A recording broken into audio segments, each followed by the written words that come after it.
Assalamualaikum warahmatullahi wabarakatuh. Kami dari kelompok 3 mata kuliah filologi akan menyampaikan bagaimana munculnya filologi di Timur Tengah. Sejarah perkembangan filologi di negara Timur Tengah. Mendapat ilmu filsafati dan ekstrakta dari bangsa Yunani lama. Sejak abad keempat telah memiliki perguruan tinggi dengan berbagai ilmu pengetahuan pada beberapa kota. Yang pertama ada di kota Gaza mengalami oratori, ada di Beirut mendalami mengenai hukum, kemudian ada di kota Edessa dan Antiok mengenai kebudayaan Yunani. Bagaimana pada saat abad keempat itu beberapa kota di Timur Tengah sudah menjadi pusat studi yang dimana pusat studi itu ilmu pengetahuannya berasal dari Yunani. Pada abad kelima akhirnya kota Edessa mengalami perpecahan sehingga banyak dari filolog itu pindah atau hijrah ke Persia. Masuk kepada pembahasan selanjutnya mengenai perkembangan filologi di Timur Tengah.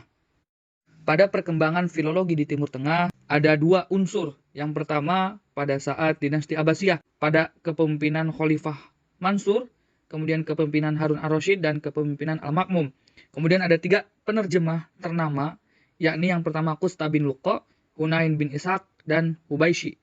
Nah, pada zaman dinasti Abbasiyah, dalam pemerintahan Al-Mansur, kemudian Harun al-Rasyid dan Al-Ma'mun, itu studi naskah dan ilmu pengetahuan bangsa Yunani itu makin berkembang, dan puncak perkembangannya ini ada dalam pemerintahan Al-Ma'mun. Di dalam istananya itu terkumpul sejumlah ilmuwan dari negara lain. Ilmuwan tersebut itu belajar mengenai geometri, belajar mengenai astronomi, belajar mengenai teknik, dan bahkan belajar mengenai musik. Kemudian mereka itu mendapat pelayanan yang terbaik. Mereka yang belajar di istananya Al-Ma'mun, dinasti Abbasiyah itu memiliki atau mendapatkan pelayanan yang terbaik. Di samping itu, dibangunkan pula pusat studi yang diberi nama Bait Al-Hikmah, yang berarti lembaga kebijaksanaan, yang dilengkapi ada dua, yakni yang pertama perpustakaan dan yang kedua ada laboratorium.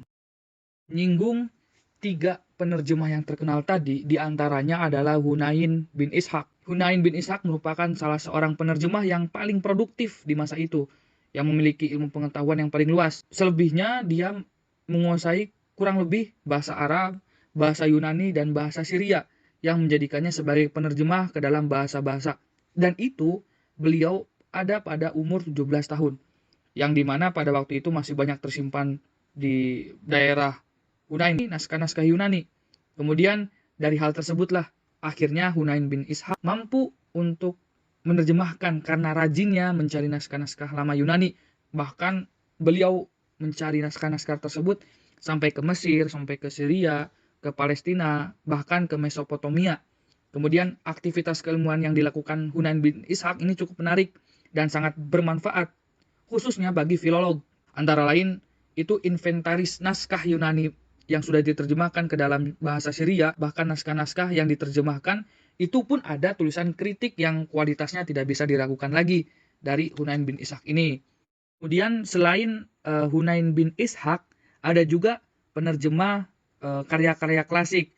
Misalkan ada Abu Bishr Mata, ada Yahya bin Adi, ada juga Ibnu Naimah dan Al-Himsi. Tapi ada catatan juga, satu-satunya penerjemah Muslim terkemuka pada saat itu adalah Thabit bin Qurra, di mana pemikiran-pemikiran logika Aristoteles itu dikenal karena terjemahan dari Thabit bin Qurra yang akhirnya mampu difahami oleh dunia Arab.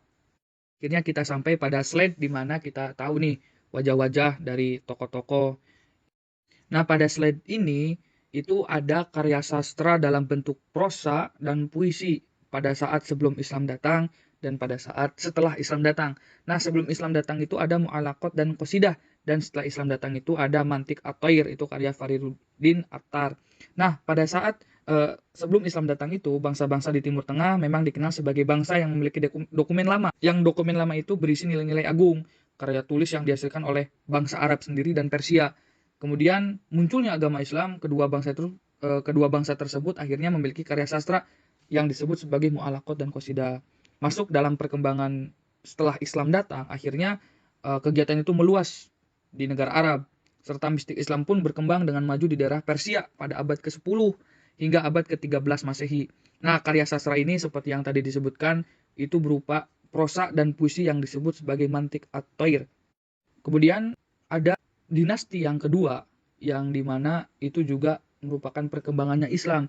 Di samping ada dinasti Abbasiyah, ada juga dinasti Umayyah, yang dimana dinasti Umayyah ini membuka dimensi baru mengenai telaah karya tulis dari Timur Tengah yang masuk ke Eropa. Karya-karya dari Al-Ghazali, karya-karya dari Ibnu Arabi, Ibnu Sina itu merupakan bahan kajian dari ilmuwan masa itu di Eropa. Nah, hal ini berlangsung sampai abad ke-15. Kemudian pada abad ke-18 itu di Paris didirikan pusat studi untuk mengkaji naskah-naskah dari Timur Tengah. Nah, di saat itu juga ada orientalis yang terkenal seperti Albertus Magnus yang dikenal sebagai ahli filsafat Aristoteles, yang beliau itu mengkaji tulisan-tulisan Al-Farabi, tulisan Ibnu Sina, tulisan Al-Ghazali. Kemudian dia juga mengajar dari abad ke-12 itu di Paris. Kemudian pada abad ke-13 muncul juga ada Roger Bacon dan Raymond Lully yang beliau belajar bahasa Arab dan Persia untuk sama mempelajari ilmu filsafat Yunani. Kemudian ada juga Paus Clement yang memerintahkan agar bahasa Arab, bahasa Ibrani, dan Kaldea itu diajarkan di Universitas Rome, Universitas Bologna, Universitas Paris, bahkan Universitas Oxford untuk alat mempelajari ilmu pengetahuan yang ditulis dalam naskah-naskah dalam bahasa Arab, Ibrani, dan Kaldea tersebut. Nah, pada abad ke-13 juga itu ada pusat studi di Montpellier. Itu dilakukan penerjemahan karya yang ditulis oleh Ibnu Rushd dan Ibnu Sina ke dalam bahasa Latin. Masuk ke abad 17 itu ada telaah teks klasik Arab dan Persia di Eropa yang mungkin pada saat itu pandangannya telah mantap untuk dikaji teks tersebut, terutama di Cambridge dan Oxford. Itu mimbar kuliah bahasa Arab dibuka di tangan pengajar kenamaan seperti Thomas Adams, Archbishop Laud, Edward Pocock, dan Abraham Willock. Pada waktu itu selain naskah Arab dan Persia ditelaah pula naskah dari bahasa Turki, naskah bahasa Ibrani, dan naskah bahasa Syria. Bahkan di Inggris banyak dipelajari karya sastra Arab dan Persia seperti 1001 Malam, syair-syair Sufi, cerita-cerita dari Persia dan Turki, syair-syair Umar Khayyam yang diterjemahkan ke dalam bahasa Eropa, dan pemahaman tersebut masih dalam bentuk bahasa Inggris. Akhir abad ke-18, di Paris didirikan pusat studi kebudayaan ketimuran oleh Sylvester de Sacy dengan nama École des Langues Orientales Vivantes. Nah, di mana di pusat studi ini itu akhirnya memunculkan ahli-ahli orientalis Eropa yang terkemuka. Misalkan ada Etienne Quarantener, itu dia sebagai penanggung jawab dari manuskrip Orientage di Paris dan telah menerjemahkan Toreh Al-Mamalik karya Al-Maqrizi serta Muqaddimah Ibnu Khaldun dalam bahasa Prancis dan menerbitkan naskahnya dalam bahasa Arab. Nah, itu menjadi orientalis terkenal, salah satu orientalis terkenal di Eropa pada saat itu, yang kemudian banyak juga orientalis-orientalis yang akhirnya ikut terkenal karena banyak menerjemahkan naskah-naskah dari Arab ke bahasa-bahasa yang ada di negara tersebut. Dalam pembahasan terakhir mengenai bahasa dan aksara di Timur Tengah. Nah, bahasa yang digunakan adalah bahasa Syria dan Arab, serta aksara yang digunakan adalah aksara Arab.